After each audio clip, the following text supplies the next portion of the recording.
우리 다 같이 하나님 말씀을 보겠습니다. 오늘 말씀은 사도행전 9장 36절부터 43절까지 말씀입니다. 제가 성경을 봉독하겠습니다. 36절 보겠습니다. 요빠에 다비다라 하는 여제자가 있으니 그 이름을 번역하면 도르가라. 선행과 구제하는 일이 심히 많더니 그때에 병들어 죽음에 시체를 씻어 다락에 누이니라. 룻다가 요빠에서 가까운지라. 제자들이 베드로가 거기 있음을 듣고 두 사람을 보내어 지체 말고 와 달라고 간청하여 베드로가 일어나 그들과 함께 가서 이르매 그들이 데리고 다락방에 올라가니 모든 과부가 베드로 곁에 서서 울며 도르가가 그들과 함께 있을 때에 지은 속옷과 겉옷을 다 내보이거늘 베드로가 사람을 다 내보내고 무릎을 꿇고 기도하고 돌이켜 시체를 향하여 이르되 다비다야 일어나라 하니 그가 눈을 떠 베드로를 보고 일어나 앉는지라. 베드로가 손을 내밀어 일으키고 성도들과 과부들을 불러들여 그가 살아난 것을 보이니 온 요빠 사람이 알고 많은 사람이 주를 믿더라. 베드로가 요빠에 여러 날 있어 시몬이라 하는 무두장이의 집에서 머무니라. 아멘. 오늘 본문 이야기는 요빠에 사는 그리스도인들에 대한 이야기로 채워져 있습니다. 그 중에 그 요빠에 사는 그리스도인들 중에 특별히 여제자로 알려져 있는 다비다, 도르가라고도 불려지는 다비다 여제자에게 초점을 맞추어서 이야기가 진행이 되고 있습니다. 이 여제자인 다비다는 매우 신앙심이 좋았습니다. 아주 훌륭한 신앙인이었습니다. 그래서 당시 어려운 사람들을 많이 도와줬는데 오늘 본문에 보면 선행과 구제가 많다고 말하지 않고 심히 많다고 말합니다. 얼마나 그의 삶이 선행과 구제로 채워졌는지 충분히 짐작할 수가 있습니다. 그런데 어느 날 이 도르가 다비다 여제자에게 불행한 일이 불어닥치게 됩니다. 그것은 알 수 없는, 우리가 확인할 수 없는 큰 중환병에 걸려서 결국은 그 병 때문에 죽음에 이르게 된 것입니다. 성경은 어떤 병인가, 얼마나 앓았는가에 대해서는 말하지 않지만 병에 걸려서 죽었다라고 분명하게 기록을 해주고 있습니다.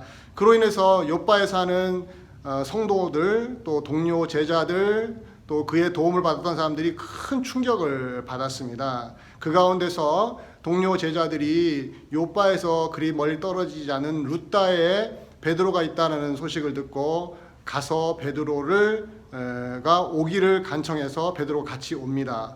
와서 죽은 다비다를 살려내는 놀라운 장면이 오늘 본문에 나옵니다. 그로 인해서 그 요빠에 있는 많은 불신자들이 주님을 믿는, 예수 그리스도를 믿는 놀라운 역사가 펼쳐지는 것으로 오늘 본문은 끝을 맺고 있습니다. 저는 오늘 본문의 이야기를 이제 묵상하면서 제가 첫 번째로 주목했던 내용이 뭐였냐면 다비다의 신앙의 모습이었습니다.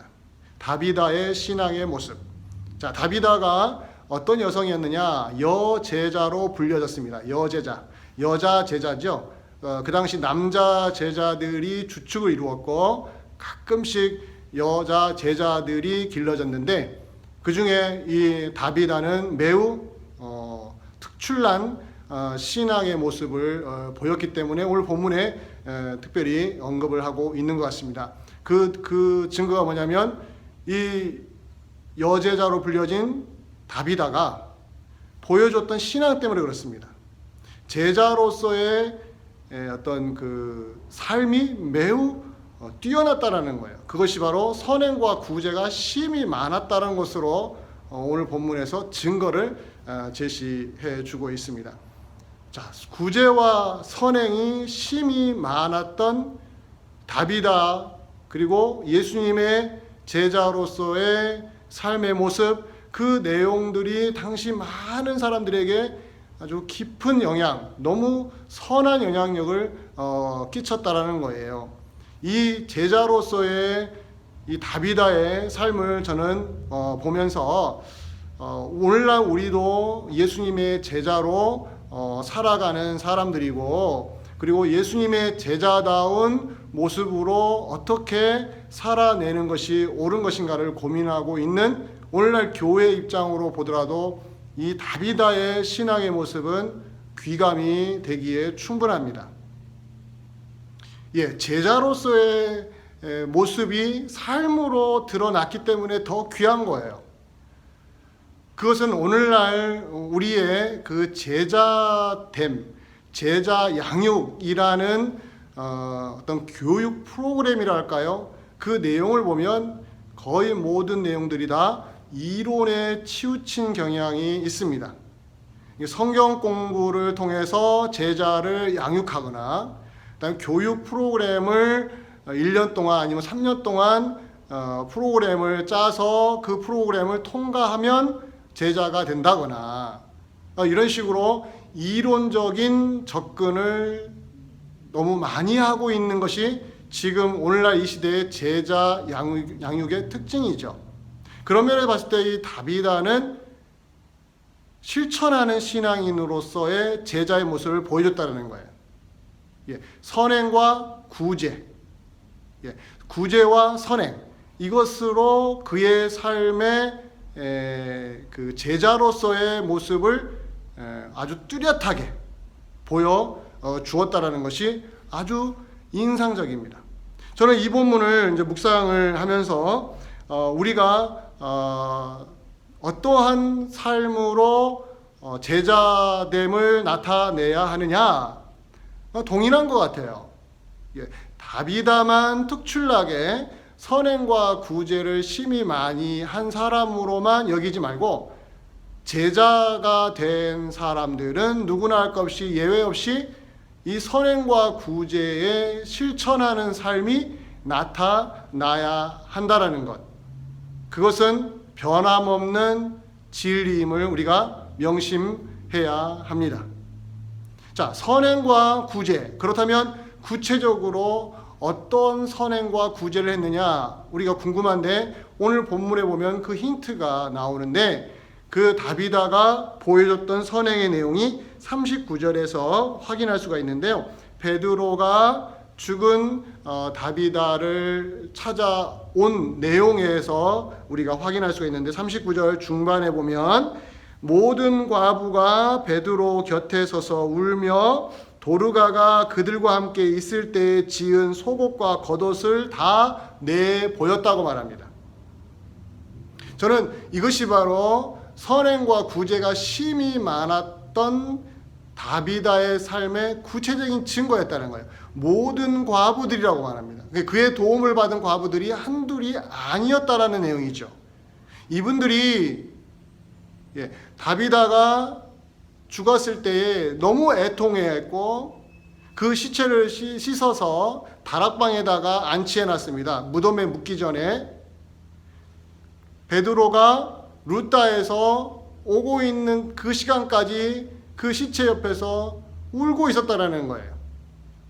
가슴을 치면서 너무너무 슬퍼하고 애통해하고 있었던 모습이 나옵니다. 근데 여기에 평소 다비다가 어떠한 삶을 살았는지가 잘 드러납니다.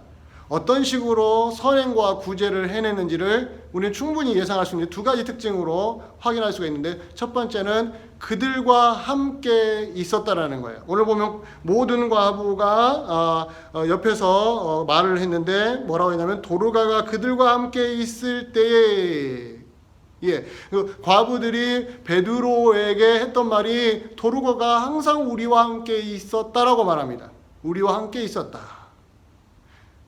이 과부들의 사회적인 지위는 지금과는 하늘과 땅 차이입니다. 당시에는 남성 중심이었고 경제가 지금처럼 발달하지 않아서 여성으로서 일할 곳이 없었습니다.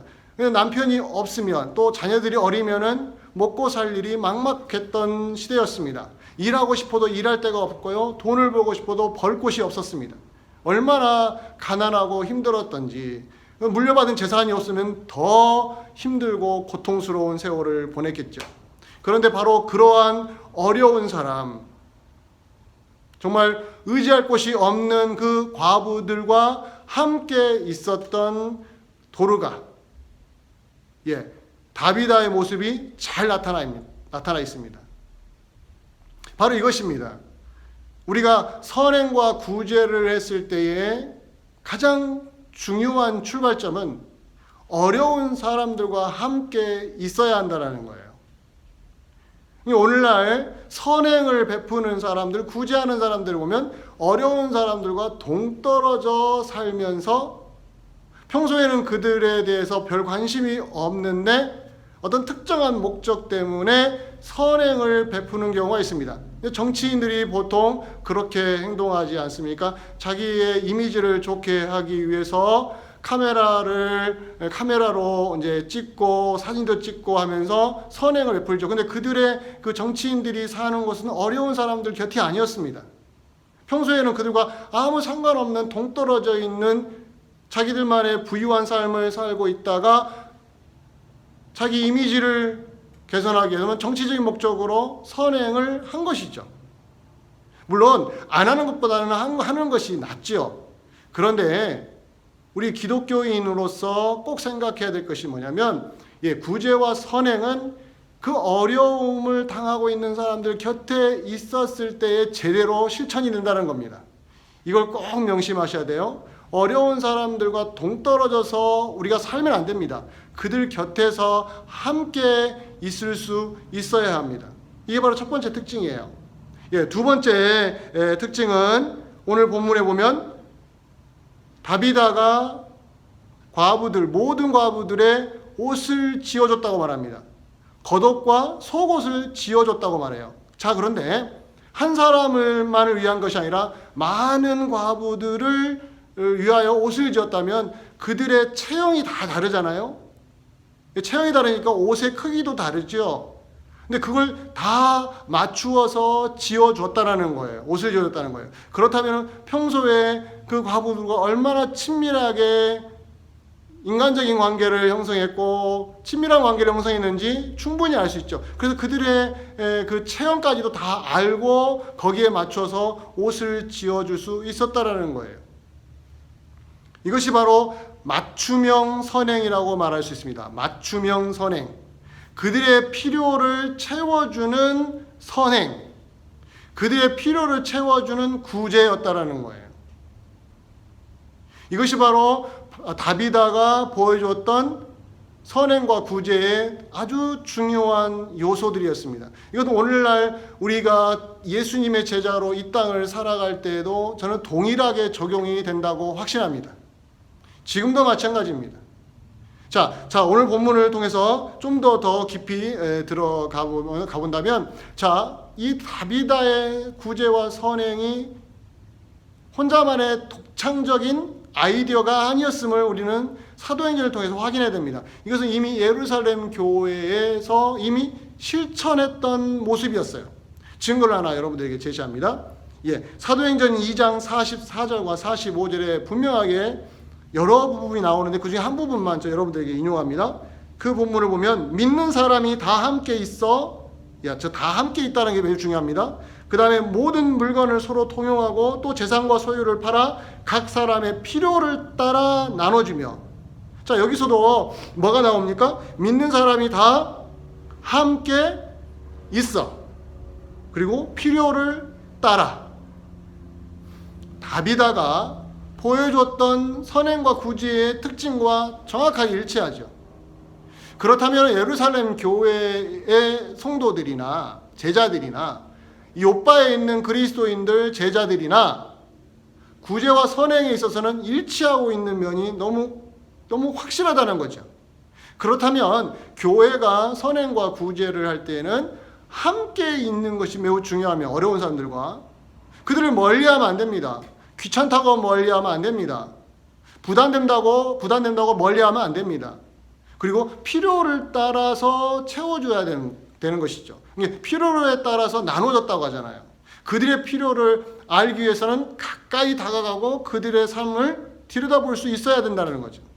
이게 바로 기독교인으로서 예수님의 제자로서 선행과 구제를 어떻게 할 것인지를 보여주는 모범적인 사례가 맞습니다.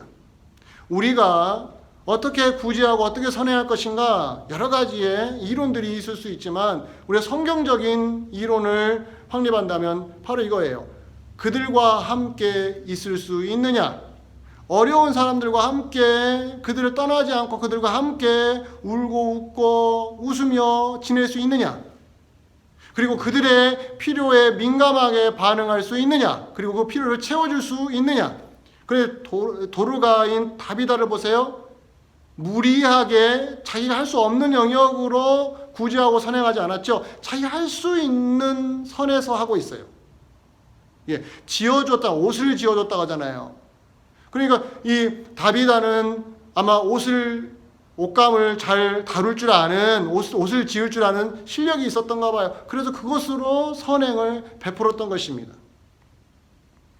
사랑하는 성도 여러분, 교회 안에 있는 개인 신앙인들, 우리의 삶의 모습은 어떤 식으로 나타나야 될까요? 자, 선행과 구제로 나타나야 한다고 우리는 답을 얻었습니다. 자, 그럼 구체적으로 어떻게 해요? 예, 어려운 사람들과 함께 그들 옆에 있을 수 있어야 한다는 것. 지금도 동일합니다.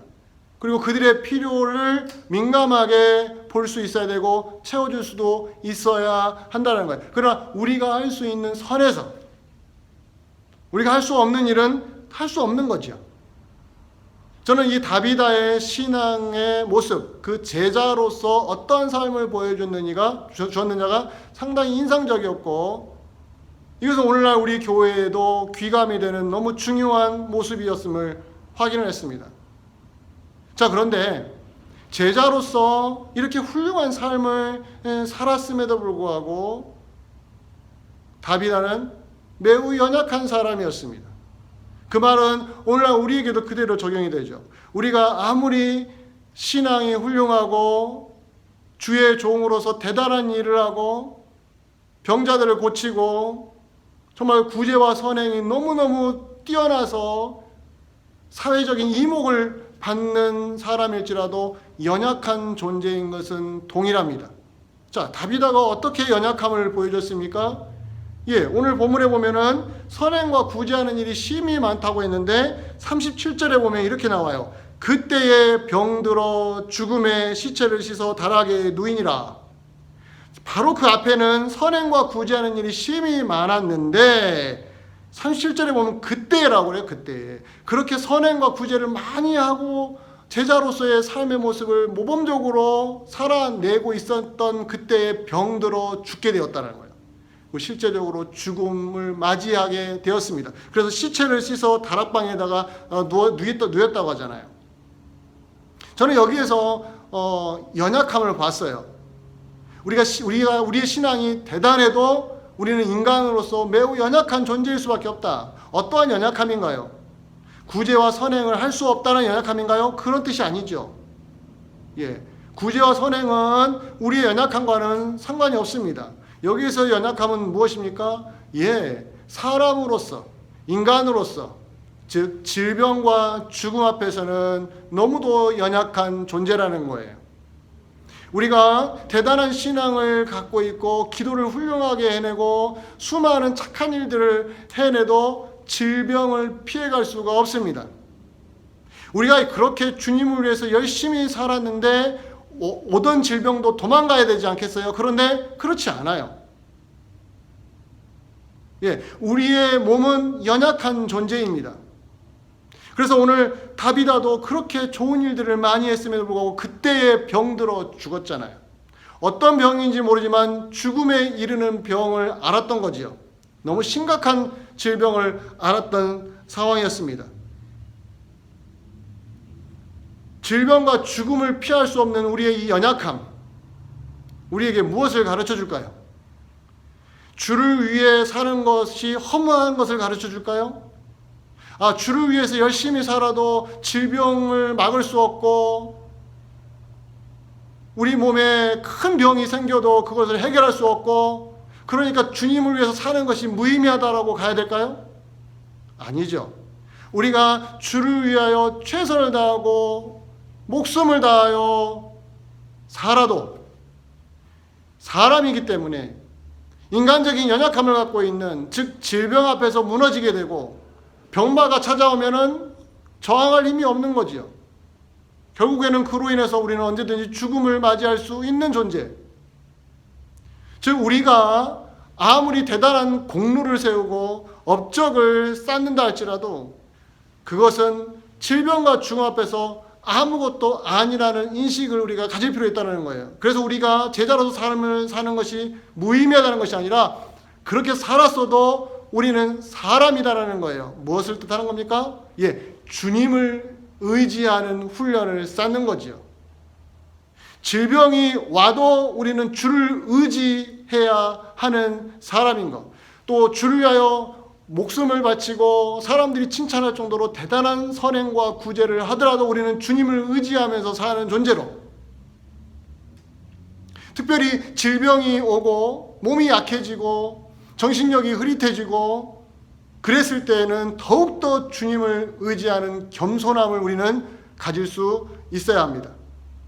이것이 바로 우리가 질병과 죽음 앞에서 우리 자신을 성찰하는 중요한 모습이죠. 그와 더불어서 그 옆에서 지켜보는 동료 그리스도인으로서 우리는 매우 조심할 것이 있습니다.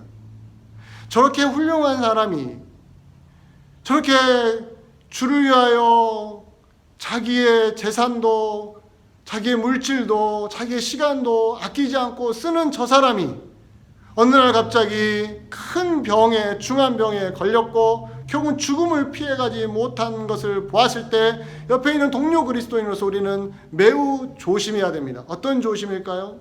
하나의 예를 들어서 욥의 세 친구를 보시기 바랍니다.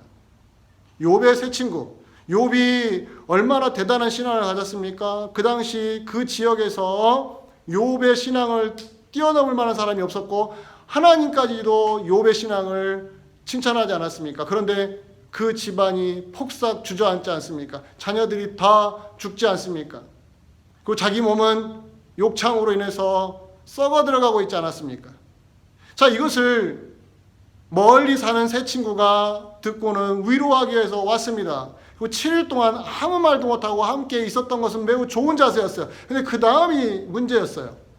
함께 있어준 것은 좋은데 그 다음에 입을 열고 말하는데 어떻게 말하기 시작합니까? 욥이 아무리 대단한 신앙을 가졌어도 하나님께 무언가 죄를 지은 것이 있었다. 그래서 욥이 빨리 회개해야만 하나님이 지금 이 아픔을 씻어줄 것이다. 욥이 신앙이 좋았음에도 불구하고 질병과 고난이 왔다라는 시각이 아니라 질병과 고난이 온 거 보니까 욥이 과거에 보였던 신앙은 좋은 것이 아니었다라는 결론으로 가버린 거예요. 이것이 바로 옆에서 훌륭한 신앙인들이 무너지는 모습, 질병이 찾아오고 힘이 떨어지고 인간적인 연약함이 진하게 묻어나오는 것을 보았을 때 매우 조심해야 될 우리의 신앙의 자세입니다. 욥의 세 친구처럼 함부로 판단하면 안 됩니다. 이것이 바로 우리가 매우 중요시 여겨야 될 신앙의 모습이에요. 사람은 누구든지 예외 없이 질병 앞에 약한 존재입니다. 병이 찾아오면 무너지게 돼 있어요. 정신력으로 버텨내도 몸이 아픈데 어떻게 이겨낼 수가 있겠습니까? 쓰러지는 거예요. 자리에 누울 수밖에 없어요. 그리고 자리에 누워서 못 일어나고 주님의 부르심을 받고 세상을 떠날 수도 있어요. 그랬을 때에 우리는 같은 신앙인으로서 그것을 보듬어주고 위로해주고 같이 울어주고 가슴을 치면서 애통하는 것이 필요하다는 거예요. 판단은 하지 말아야 됩니다. 함부로 판단하면 안 됩니다.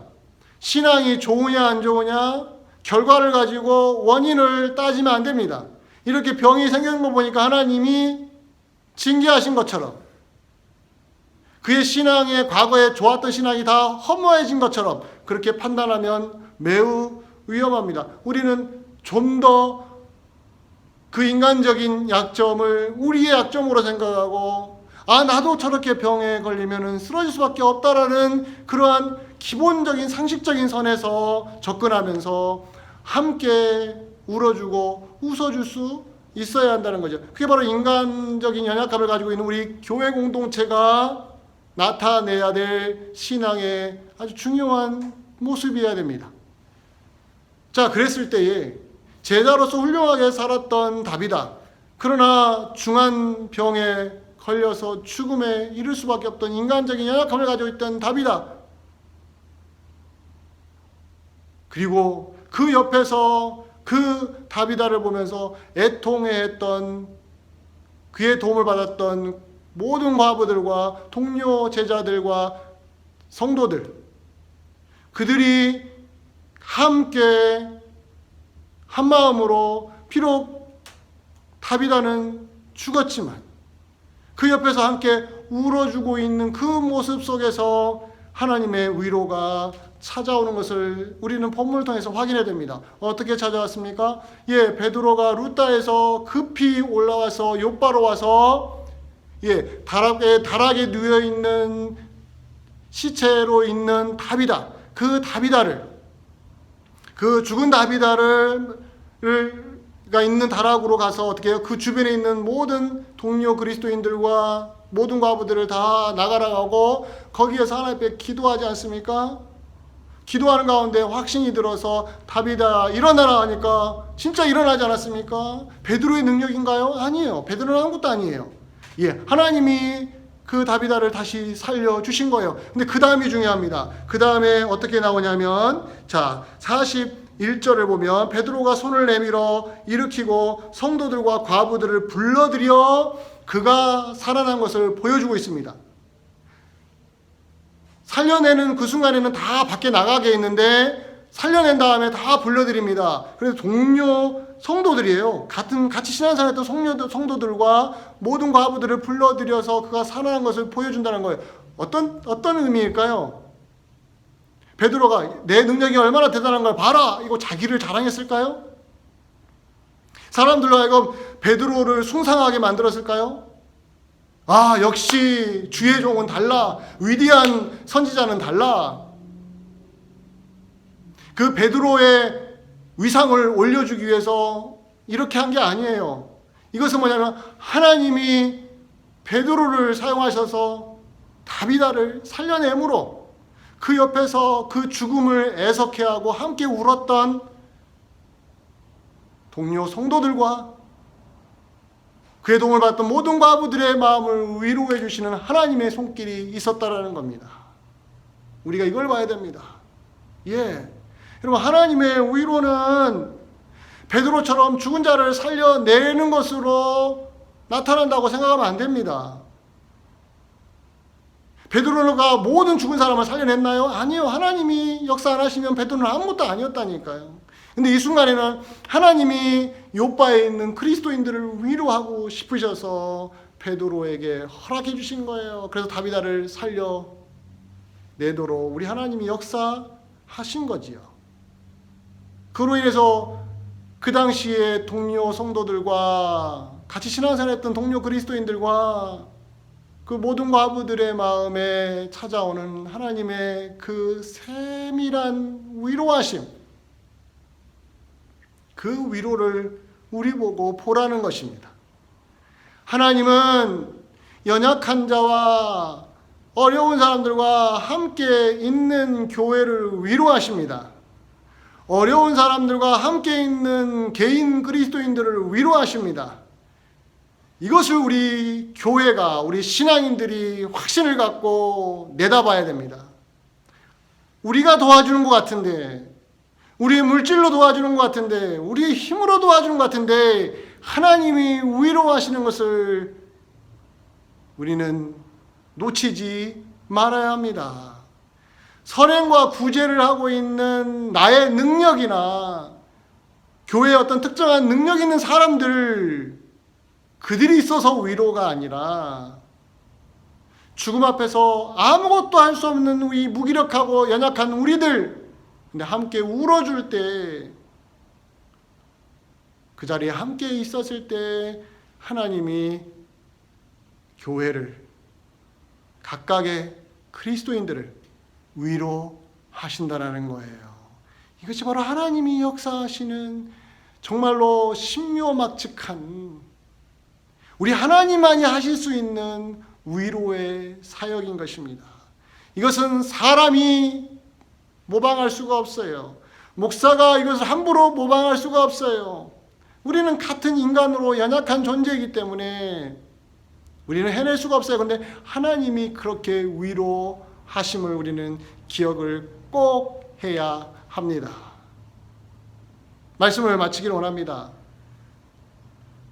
사랑하는 성도 여러분, 신앙의 힘이란 게 무엇일까요?